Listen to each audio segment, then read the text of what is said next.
Hello, everyone, and welcome back to the Diabetic Toolbox, where we are on a mission to end type 2 diabetes one family at a time through education, support, and empowerment.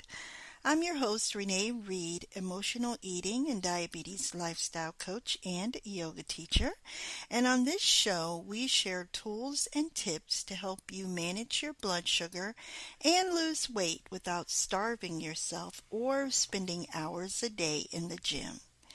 I want to thank you for joining me today because we're talking about a topic that hits really close to home: secret eating. We're going to talk about how secret eating can have a huge impact on how well you're able to manage your prediabetes or type 2 diabetes diagnosis. Now, I have to be honest with you. I have been a secret eater. I have pulled up to a drive-through or ducked into a gas station to grab some candy, donuts, chips, and some other kind of comfort food, and decided to eat it in my car instead of when I got home because I didn't want my family to see that I was eating this type of food. And maybe you didn't want your family to see it either. If that's something you're dealing with, that's what we're going to talk about today.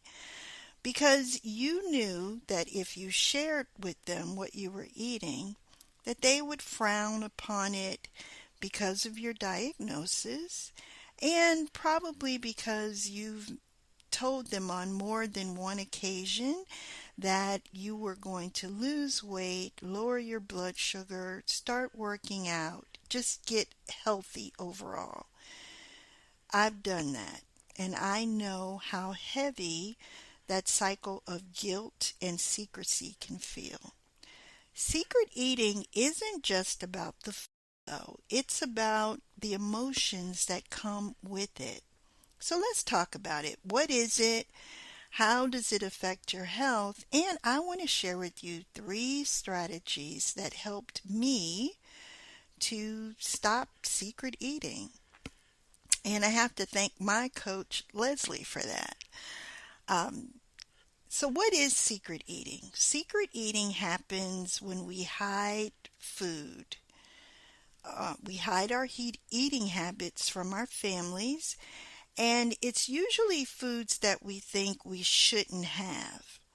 For people with diabetes, this can create more challenges because it can have a drastic effect on your blood sugar levels. It can cause you stress and guilt, and even distance you from the people who could support you the most.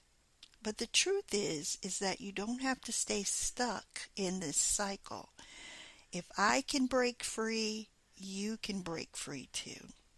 The first thing that I stopped doing was I stopped labeling foods as good or bad. I'm working on this workbook called Food Freedom, and I share a story about how I used to go out to brunch with my family, and I would order something really healthy like egg whites and fruit salad. And then when they were away, I would go home and make a pancake. Why? Because I really wanted a pancake, but I didn't want to eat it in front of them because they would say, "Mom, are you supposed to eat that?" And then I would get angry, and then it would ruin the whole brunch. I don't want you to go through that. Now I am able to eat a pancake at brunch and not have to explain to my family why I am eating the pancake. And I don't have to hide it from them.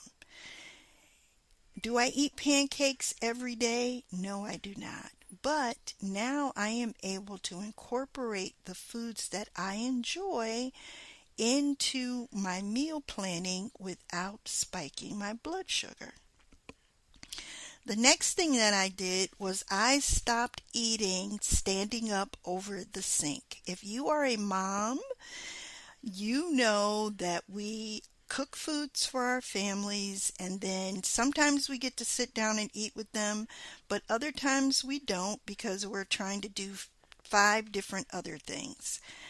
I started practicing mindful eating. And this is something I actually learned in my coaching program called the 20-minute meal. And at first, when I started this, guys, I have to tell you, 20 minutes felt like a lifetime. Like, how do people sit for 20 minutes to eat one meal? I was so used to gobbling my food down or watching TV while I ate or scrolling on my phone that I didn't even notice that I was done. But when I started to practice mindful eating, the first thing I did was I asked myself, am I really hungry? Because I am an emotional eater. So sometimes I was eating because I was stressed or bored or overwhelmed. And then once I prepared my meal, I sat down at the kitchen table, turned off my phone, turned off the TV. If I was eating alone, I might put some soft music on just to set the stage and have a little bit of ambiance. But I focused on my meal and I enjoyed it. I enjoyed the smell of it, the taste of it, chewing it, and eating for those 20 minutes helped me to start seeing when I was full and when I had eaten enough. So I wasn't powering through to clean my plate anymore. If I was full, I stopped. And I want you to try that. Just try sitting down with your meal, set the timer for 20 minutes, and just turn off all distractions and enjoy your food. And let me know how that works out for you. Now, the third thing that I did was I started to swap out foods that I enjoyed because I didn't want to tell myself you can never have a hamburger again. Yes, I can have a hamburger. Sometimes I eat it with the bun and sometimes I don't. Sometimes I just have a burger with pickles and a little bit of cheese and a touch of mayo because I like mayo. And I might have a salad instead of fries. Learn how to swap out meals is a game changer. And if you can swap chips for popcorn, air popped popcorn, you're going to save yourself some calories and the guilt of eating something that you think, and I'm using air quotes, that you think you're not supposed to be eating. And you get to enjoy the food. Secret eating does not make you weak. It makes you human. But if you're ready to move past it, I hope that these steps will help you to rebuild a healthier relationship with food and with yourself. All right, friend, that is all I have for you today. I hope that this episode gave you more clarity and confidence and compassion for yourself. Your diabetes journey is a marathon, not a sprint, but it doesn't mean that you can't have some joy while you're on it.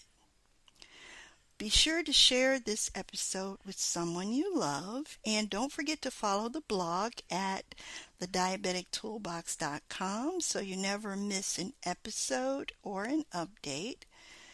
Before you go, if you are ready to take the guilt and overwhelm out of fixing your dinner plate and finally feel confident about what you're eating, grab our free guide, the Balanced Plate Planner. This tool will help you to build meals you love, keep your blood sugar steady, and lose weight without restriction. You can grab your copy by clicking the link in the show notes. All right, friend, I will talk to you soon. Until next time, take care of yourself and each other. Bye for now.